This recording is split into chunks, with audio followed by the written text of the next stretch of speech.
നിയമവിരുദ്ധമായി മത്സ്യബന്ധനം നടത്തിയ അന്യസംസ്ഥാന ബോട്ടുകൾ മത്സ്യത്തൊഴിലാളികൾ പിടികൂടി തോട്ടപ്പള്ളി ഹാർബറിൽ എത്തിച്ചു. തമിഴ്നാട്ടിൽ നിന്നുള്ള ബോട്ടുകളാണ് പിടികൂടിയത്. നിയമവിരുദ്ധമായി മത്സ്യബന്ധനം നടത്താൻ ഉദ്യോഗസ്ഥർ ഒത്താശ ചെയ്യുന്നു എന്നാണ് മത്സ്യത്തൊഴിലാളികളുടെ ഒരു ആരോപണവും.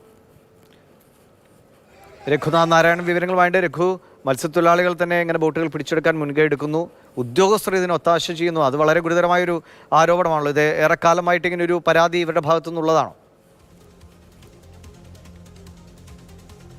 അതെ ദേവിശി, പരമ്പരാഗത മത്സ്യത്തൊഴിലാളികൾ ട്രോളിംഗ് കാലത്തും ഇത്തരത്തിൽ പരാതി ഉന്നയിച്ചിരുന്നു. സാധാരണ നിലയിൽ ഈ നമ്മുടെ നാട്ടിലുള്ള മത്സ്യത്തൊഴിലാളികൾ ബോട്ടിലോ വലയിലോ അല്ലെങ്കിൽ ഏതെങ്കിലും രീതിയിൽ ചെറിയ മത്സ്യങ്ങളെയൊക്കെ പിടിച്ചാൽ ഇവിടുത്തെ ഉദ്യോഗസ്ഥർ വലിയ ഫൈനാണ് ഈടാക്കുന്നത്. എന്നാൽ തമിഴ്നാട്ടിൽ നിന്ന് ഇത്തരത്തിലുള്ള വള്ളങ്ങൾ വരികയും നിരോധിതമായ പല രീതിയിൽ മത്സ്യബന്ധനം നടത്തുകയും ചെയ്തിട്ടും ബന്ധപ്പെട്ട ഫിഷറീസ് വകുപ്പുമായി ബന്ധപ്പെട്ട ഉദ്യോഗസ്ഥരോ അല്ലെങ്കിൽ പോലീസോ യാതൊരുവിധമായ നടപടിയും എടുക്കുന്നില്ല എന്നുള്ളതാണ് തൊഴിലാളികളുടെ ആരോപണം. കഴിഞ്ഞ ദിവസവും തോട്ടപ്പള്ളിക്ക് പടിഞ്ഞാറ് ഇത്തരത്തിൽ തമിഴ്നാട്ടിൽ നിന്നുള്ള മത്സ്യത്തൊഴിലാളികൾ മത്സ്യബന്ധനം നടത്തി. അതായത് രാത്രിയിൽ വലിയ പ്രകാശമുള്ള ലൈറ്റ് കടലിലേക്ക് പതിപ്പിക്കുകയും ശേഷം നിരോധിതമായ വല ഉപയോഗിച്ച് കണവ പോലുള്ള വില കൂടിയ മത്സ്യങ്ങൾ കോരിയെടുക്കുകയുമാണ് ചെയ്യുന്നത്. ഇത് പലപ്പോഴും കടലിനുള്ളിൽ വെച്ച് നമ്മുടെ മത്സ്യത്തൊഴിലാളികളും തമിഴ്നാട്ടിൽ നിന്നുള്ള മത്സ്യത്തൊഴിലാളികളും തമ്മിൽ വഴക്കിനും വാക്കേറ്റത്തിനും കയ്യേറ്റത്തിനും ഒക്കെ വഴിവെക്കാറുണ്ട്. കഴിഞ്ഞ ദിവസവും അത്തരത്തിലുണ്ടായി. പക്ഷേ അവിടെ നിന്ന് മത്സ്യത്തൊഴിലാളികൾ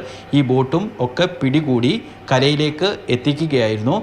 ഇവർ പരാതി നൽകിയാൽ കേസെടുക്കും എന്നുള്ളതാണ് പോലീസ് അറിയിച്ചിട്ടുള്ളത്. പക്ഷേ ഞാൻ ആദ്യം പറഞ്ഞതുപോലെ തന്നെ ഈ ട്രോളിംഗ് നിരോധന കാലത്തുൾപ്പെടെ നമ്മുടെ പരമ്പരാഗത മത്സ്യത്തൊഴിലാളികൾ ഈ തമിഴ്നാട്ടിൽ നിന്ന് മത്സ്യത്തൊഴിലാളികൾ വരുന്നതിനെ അവർ എതിർക്കുന്നില്ല. കാരണം നമ്മുടെ തൊഴിലാളികളും അവിടെ പോയി മീൻ പിടിക്കുന്നതാണ്.